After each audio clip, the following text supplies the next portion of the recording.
আপনার ভুল হয়েছে। তিনি যদি নাও আসেন, তার আমন্ত্রণ জানানোর যে সিদ্ধান্ত নিয়েছে, যারা নিয়েছে, আমরা সেটার প্রতিবাদ জানাই, আমরা তীব্র নিন্দা জানাই। এবং আমরা মনে করি অন্তর্বর্তীকালীন সরকারের যারা আজকে ক্ষমতা ছেড়ে দিবেন, তারা কেউ ভুলেও বিমানবন্দর যাবেন না। আপনাদের হিসাব দিতে হবে, জবাবদিহিতা করতে হবে।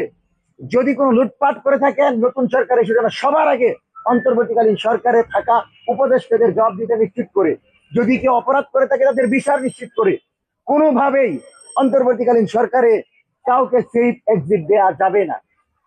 এবং এ ব্যাপারে তারেক রহমানকে ভূমিকা রাখতে হবে। এবং আমরা তারেক রহমানকে অনুরোধ করব, আপনারা ক্ষমতা নেওয়ার পর অবশ্যই রাষ্ট্রপতির জায়গায় পরিবর্তন আনবেন। আমরা এই চুপ্পুকে বাংলাদেশের রাষ্ট্রপতির পদে দেখতে চাই না। আওয়ামী কোনো এক্সটেনশন, আওয়ামী কোনো প্রক্সিকে বাংলাদেশে দেখতে চাই না। সুতরাং আওয়ামী লীগ প্রশ্নে, বাংলাদেশের প্রশ্নে আমরা সবাই ঐক্যবদ্ধ।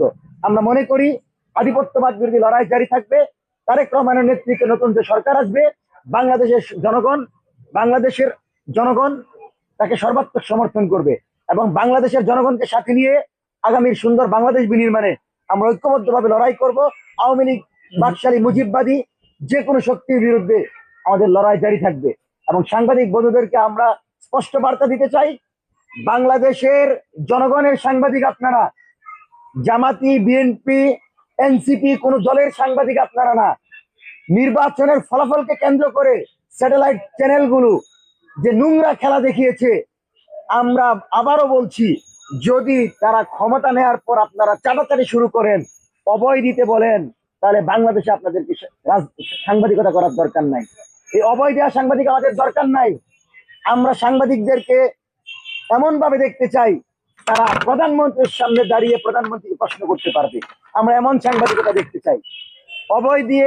অভয় নিয়ে যারা প্রশ্ন করতে চায়, তারা যেন বাংলাদেশি সাংবাদিকতা না করে।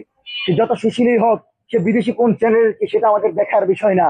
আপনি প্রশ্ন করবেন, জনগণের প্রতিনিধি বাংলাদেশের দর্পণ সাংবাদিকরা প্রকাশ্যে স্বাধীনভাবে প্রশ্ন করবে, বাংলাদেশের প্রতিনিধিরা উত্তর দিবে। এটাই তো নতুন বাংলাদেশ। সুতরাং আগামীর বাংলাদেশের নবগঠিত সরকার বাকস্বাধীনতা নিশ্চিত করবে, কথা বলার অধিকার নিশ্চিত করবে, বিচার করবে এবং আওয়ামী লীগের সকল রাজনৈতিক পথ বন্ধ করে আগামীর ঐক্যবদ্ধ স্বনির্ভর বাংলাদেশ বিনির্মাণে এগিয়ে যাবে, সেই প্রত্যাশা ব্যক্ত করছি। মঞ্চ 24 সংবাদ সম্মেলন এখানে সমাপ্ত করছি। ধন্যবাদ সবাইকে। আসসালামু আলাইকুম। প্রশ্ন থাকলে করেন,